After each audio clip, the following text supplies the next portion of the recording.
Hello viewers, welcome back to my channel Adsense Entertainment. Mayambu aigi channel Adsense Entertainment da mayamna amuka na mayambu taram okchari ngasi gi si yamna maru oiba amuka su video blog amu pur lakchari madudi kanagi damuta khwaide hena maru oigani habda ngasi aigi video ase hoji YouTubers kya ama Manipur da amasung prithvi gi mafam kya amada YouTube channel hangduna iba YouTubers amasung bloggers singi damuta yamna maru oiba sungkhang khangda yadra si hek khangau tragadi YouTuber kudi magna si hek ta hodragadi makhoi na ngasi YouTube ki khuthang da paisa taning liba monetize tor paisa taning liba khoning liba mayam do manga daba asuki mati oiga daba adugumba ma oi mayam mona tabi mayam sang matam lauta bida ai sum tension jarake maru oina hoji akhoi YouTube team dagi ko notification khudi mai send la abani monetize to khraba monetize to ka YouTube account khudi magna income tax kaklagani na YouTube ki mai ke dagi income tax revenue kaklagani han adusu 30% aina phangjagaduri paisa sidagi 30% se kaklagani haina adudi yam nungai tabam oire maram de ko YouTube akoi si paisa mayam phangmana te YouTuber khudi mang khangmani my channel se pak chaw thokragadi adudesu yam kana income lakpa haibasi oibadi nate mayam ni seba to ba haibaduni adu aina ai YouTube channel si khuthang mayam da aina show tawjuduri se ngasai 30% income tax YouTube ki kakani Adsense dagi Adsense account YouTube ki kakani then motion gi 15% kakpa khotpa mayam leire magi tongan na adu akhoi maru oina YouTube ki akhoi Adsense da akhoi connect tawbanina Adsense account dagi akhoi 30% kakni amne akhoi revenue adu kaktana ba aina ngasi takri 0% income tax su aina full thamauba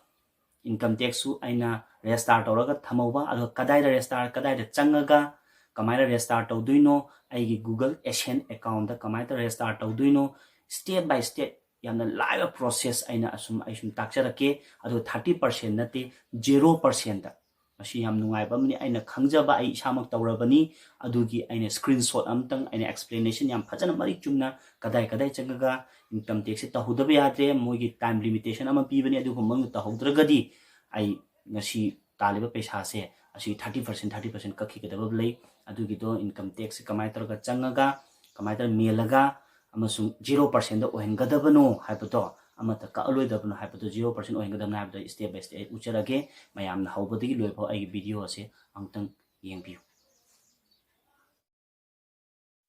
ahanbada Chrome na changbire haraga akhoi Google Adsense account do hangbok piro asuna Google Adsense account hangto matungda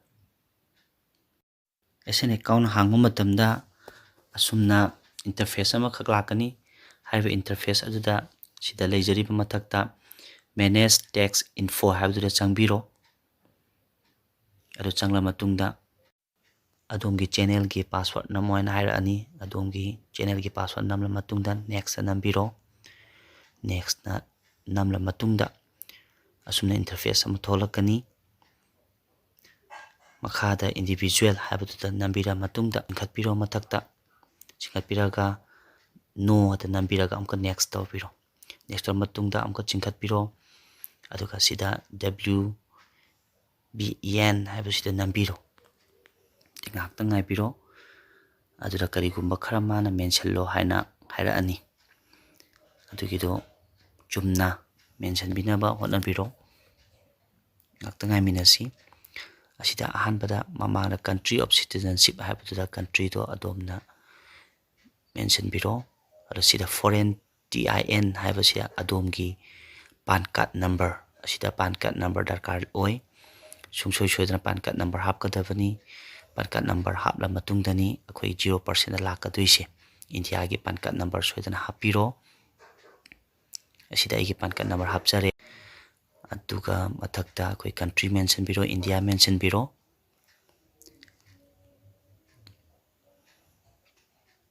asida aina India choose tawre demo mathakta mu chingkhat biro aduga asida next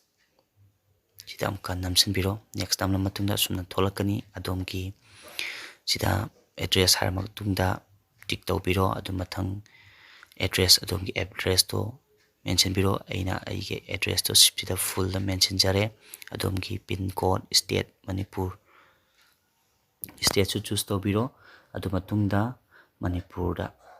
state to nambiro then adu nama matungna sida tick mark amuk tawbiro tick tawra matungda next amuk nambiro adomna next namla matungda suna tholakpaduda no yes haipaduda adom nambigadabase sida aina sum nambibase yes ta nambiro tick mark ama tawra matungda amka country to choose tawbiro country to akhoi country se India da choose tawbiro yaragadi khitang kupna tawbiyu soidanaba tawbiyu aduna su aina khara tapna ngangjabani asida India choose tawra matungda makhatabada khoina chingkhatpiro adu mathang next amuk nambiro asida service assign haibaduda article and paragraph hai aduda nambira matungda article 7 and para 1 and nambira matungda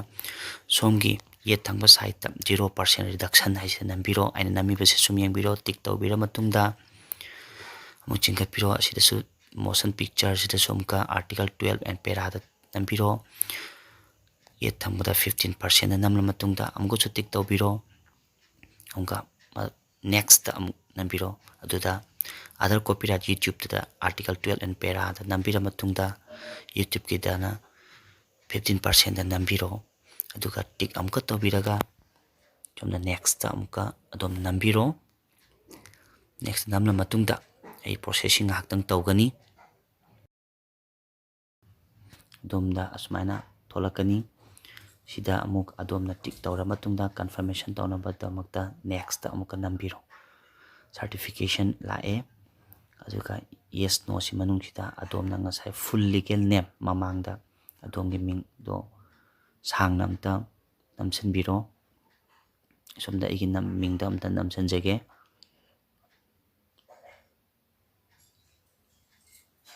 adomgi legal name do fajana thajanbiro aduga makhada chingthara matungda adomna muk yes no haina leba sida yes ta nambira matungda next amka tawbiro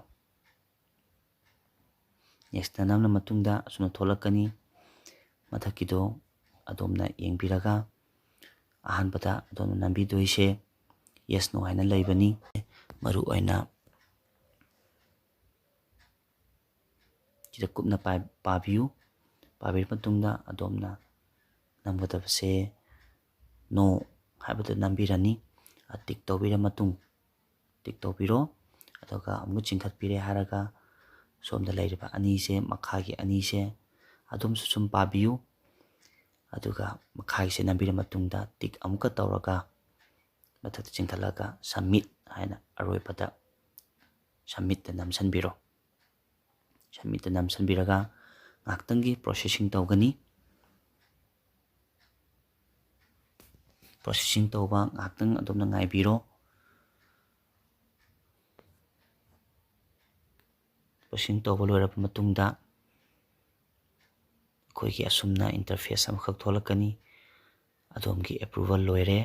sida adomna makhada yengbiu makhagi sida WIBEN service haibda 0% haina leise asi YouTube kini YouTube ki 0% leire motion picture gina 15% atopa ki 15% leire makhada piribase 0% haina piribase masi YouTube kini SN account da ekhoida YouTube tegi tax amta kaklaroi asi process se mayamna chumna tawbiro adu hairiba form ase adomna ahumlak tagi hena soiba taraga so ahumlak tagi hena namba yade adom status yengbibada mathakta tharisini approve hana thare adugi matungda adomna email amakha kudakta lakani email da gmail da changbiro aduga asumna mail amakha lakani mail do hangtopiro aigi sida laiba mail si yengbiu Google payment haina mail amakha laiba se asida tax information has been approved haiba mail amakha kudakta makhoi tharakani approve tawre your tax information has been approved haire aduna view tax info haibdu nambiraga adomi details singdo loina yengba yaragani asi akhoi sungsoi soidana tawdaba yadaba aduga mani approve sida tawre haiba phak leire makhara certificate of non US residence haiba se asida namlaga certificate to download to thopiro certificate of non US activities and nambiro adugi matungda asumna certificate amakak makoina pirakani harifa certificate ado adumna sum download toktoga print toktoga save tawraga pdf file oina sum thamjan bi yagani aina sida tawjari basini adum biro. Okay, my viewers, aina explanation tawkhibasida kaitang soibana machi thaba yawaragasu mayam su ngapiu amasung mayamna soidana si tawsanbiu athuba matamda haibadu ai haijage asi haijaraga aigi video aigi matang sin losinjarage aigi channel asibu mayam nungsibina like share support amasung subscribe tawbiu bell notification sung sudan kingjanbiu nasige media swari tensinjarage.